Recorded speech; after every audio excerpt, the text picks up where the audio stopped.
পৃথিবীর সপ্তম আশ্চর্যের মধ্যে অন্যতম হল আগ্রার তাজমহল।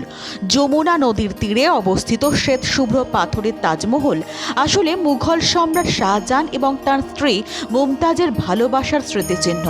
প্রতি বছর স্মৃতিসৌধটি দেখতে দেশ বিদেশের বিভিন্ন প্রান্ত থেকে ছুটে আসেন লাখো পর্যটক। তাজমহল হচ্ছে ভারতের এক স্থাপত্য মহাকাব্য। এই শিল্পকর্মকে দু চোখ ভরে দেখেও স্বাদ মেটানো যায় না। স্থাপত্যের দিক থেকে বড় মিল রয়েছে রাম মন্দির এবং তাজমহলের। তাজমহলের এই সৌন্দর্যের প্রধান উপকরণ হল সাদা মার্বেল। শত শত বছর ধরে এই পাথর অবিকৃত এবং অক্ষয় নিদর্শন হিসেবে শোভা পাচ্ছে।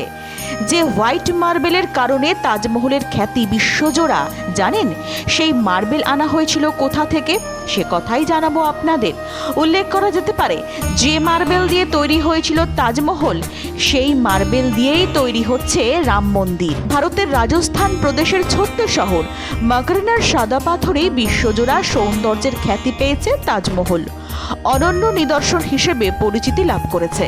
এই পাথর বিশ্বের মধ্যে সেরা সাদা বা হোয়াইট মার্বেল হিসেবে স্বীকৃত।